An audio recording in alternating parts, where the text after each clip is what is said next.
It's not a job with much glamour to it. You're by yourself a lot, and sometimes you get to wondering.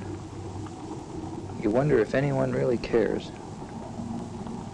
You look at it as, well, I've got to come over here tonight and clean up after all these students. No one really notices whether it's clean or not, because tomorrow it's going to get dirty again. But you can also take the viewpoint that the students and faculty are here for a purpose. And the reason that you're here is because they're here. And so you try to do a good job, because you know it helps them do theirs better.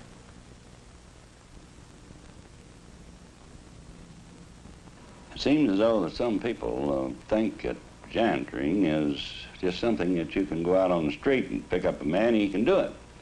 But it isn't. Just everybody can't janitor. Now we get men that are good men in their line, but they just can't janitor.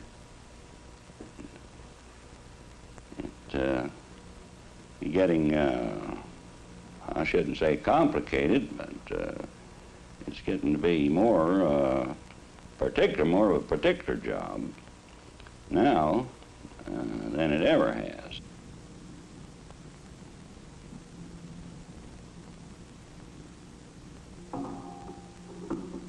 When you say janitor, you think of a man who just comes in and sweeps the floor and empties the waste baskets, but there's a lot more to this janitor work than that.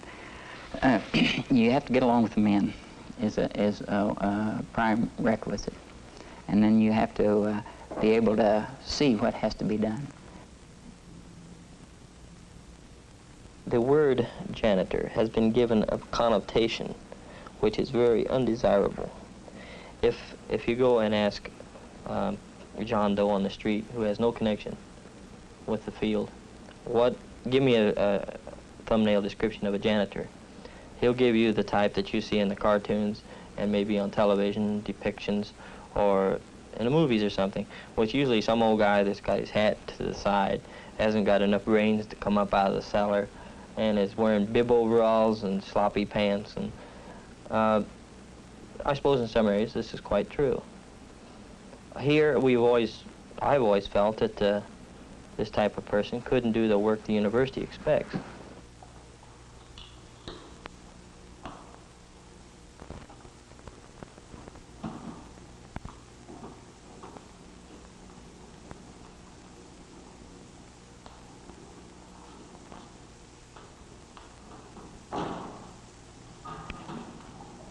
Now, there's a lot more to janitoring than a person thinks.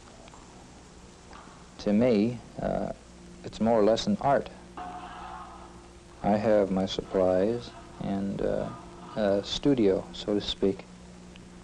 And to do a really top-notch piece of work, you've got to do more than just dust and sweep. You've got to really color it clean.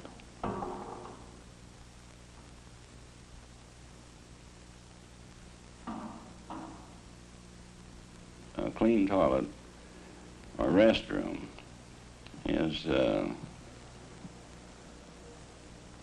really one of the main jobs, as far as I'm concerned. I've always been touchy on keeping restrooms clean, because anything that's any more aggravating to me is to walk into a restroom that is filthy and has an odor, and I try to keep mine so that you don't run into any circumstances like that. That's right. Now, many of the restrooms on the campus are pretty old, and they require an extra bit of work to get them clean and odor-free. But we don't use deodorants in our bathrooms. It's not necessary, really. We find that if a room is kept clean and well ventilated, it's not going to have an odor problem. And this is something that we all work pretty hard on, and we find that it's a problem that we have solved pretty well, and we're kind of proud of it.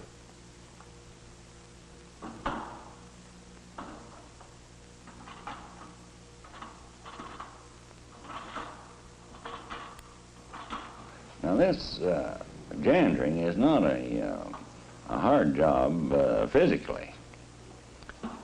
It's a job that you don't get right out and walk. You're on the move continually for 8 hours, but you don't just get out and move right out, you know. And if you don't watch yourself, why, you more or less get what I call a janitor drag. You really slow yourself down. And when you're off the job, I find it myself moving a lot slower than I should. And I fight that all the time.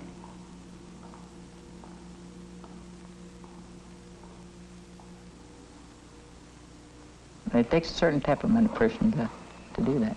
Now, a lot of men wouldn't fit in as janitor.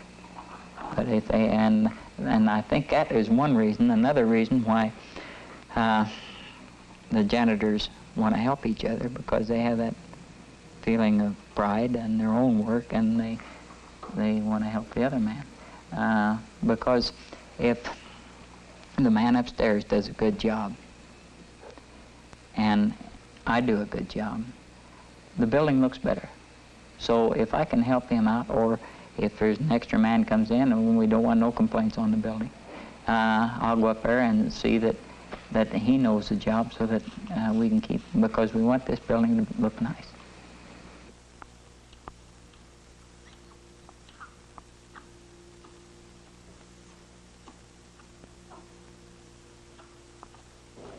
Each man is an individual, and he's going to do the work his way, and the goal is to get the job, the work accomplished in the 8 hours with the tools that are available, and it doesn't matter how the man does the work. So you train each of these new men with that in mind, that you show them the way you do it, and the second trainer is going to show them why he does it, and explain, we both explain, this is a way to clean a restroom, a classroom, an office, to clean a desk and wax it. But to say that this is the way you have to do it, it's two different things. We really have done a lot of work on this program, and I think that we have it down now to where anyone can come in here as a new man and feel at home and do the job if he's inclined to. If a man comes in here and is willing, and he asks questions, and good questions, why then you can do something with him through conversation. But if he comes in and don't ask any questions, and when you try to explain something to him and he won't answer you, or he's looking off at the picture on the wall, or looking at something that he might not be used to, why then I just kind of figured that they're not going to make it. Well, I like the job, and the men are wonderful to get along with, and I like to see these boys enthusiastic about their work, and gee, I just really enjoy working with these boys, and it's surprising how much better they do than I did when I started. I guess it might have been because I was older and wasn't used to any of that sort of work. But I had I'd step on my mop, and I just miss waste baskets, and it just came hard, I think, for the first whole month. But with the help of these foremen and the other men, you'd be surprised the cooperation you get from the men around here.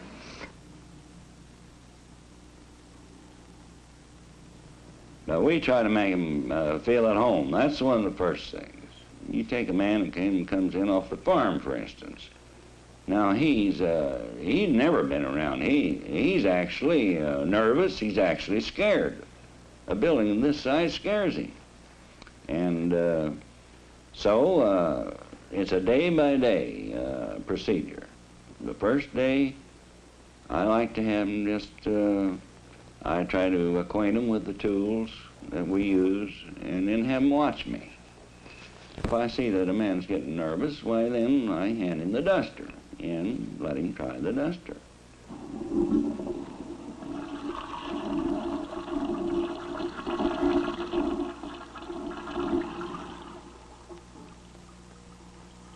There is about 1,000 things to remember, little things that most people don't realize. And so if you take them day by day and they take an interest, you can get some good out of trying to train them. If a person will really work at the job,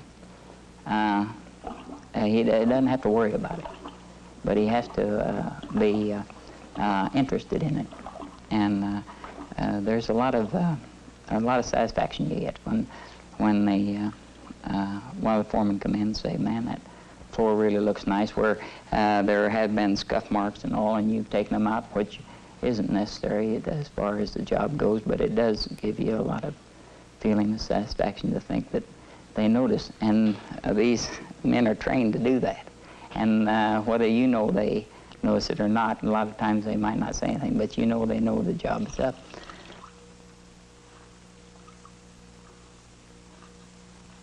All the new men swing, and that means that when a man's off sick, they take his place. And so you'd be surprised that these boys, when they go into these buildings, and now that's one of their biggest worries of these trainees is, well, now how am I going to find a building? And how am I going to find a janitor room? And how am I going to find what I've got to do? And we have an assignment sheet that's made up, and it's mainly for new men. When they go in the swing shift and go from building to building, why, they can pick this assignment sheet up, which is either on the bulletin board or it's hanging in every janitor room.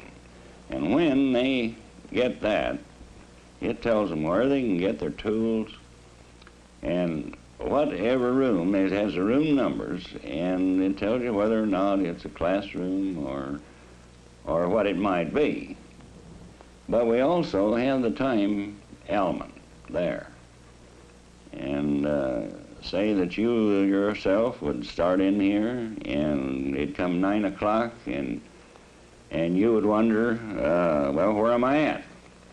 Am I halfway through? Am I a third of the way through?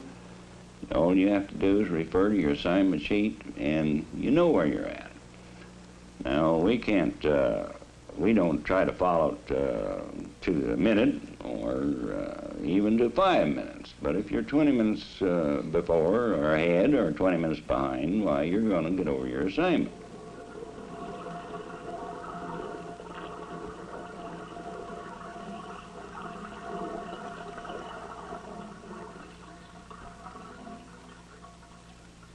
Two men who have been trained by the same man won't do the job the same. They're encouraged not to, really. Initiative is encouraged where feasible. If a man goes into an area and the way he has been taught is not practical or may not be the most efficient manner, he's encouraged to evolve a manner which is more efficient and more appropriate. Our assignments are so vague that it takes a manager as well as a workman to get over them. And that's something that one of the first things that a janitor should understand when he comes here is that he has to get over his assignment and still make it look presentable. And some of them just don't have the managing ability to do the job. Some of them work well under supervision, but when they go out on an assignment, they're more or less on their honor, and they're not used to it, and they fall along the wayside. It really takes some management to make a top janitor.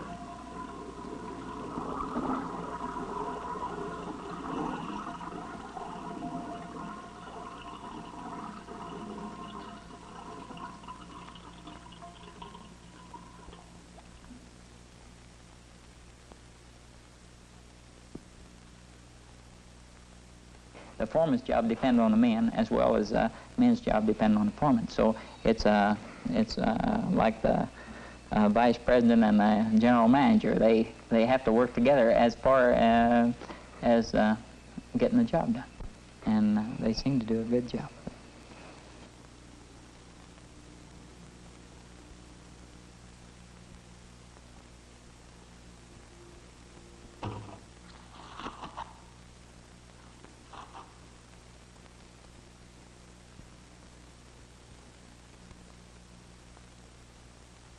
Janitoring is something that I tell these fellows that you got to kind of have a feminine touch to do good work, and then you have to like to see things clean. You can't be dirty at home and then come up here and do a first-class job. Cleaning restrooms is something that you can look back and see what you've done if you do it properly. Your porcelain shines and your chrome shines, and a person that takes an interest can be proud of his work. As far as the job goes, there isn't a better job in the world where a man can do as much as he wants and do it his way, and every man has that feeling that he knows best. And if he's doing it himself, he knows best, and they cooperate 100%. You have a lot of responsibility here. You're given a job and told, here, this is your place. Clean it up and keep it nice. And that's all they say. No one's looking over your shoulder all the time. You're your own boss, and it gives you a good feeling, a feeling of pride to do a good job. They depend on you, and it's up to you to do the best you can. You're on your own.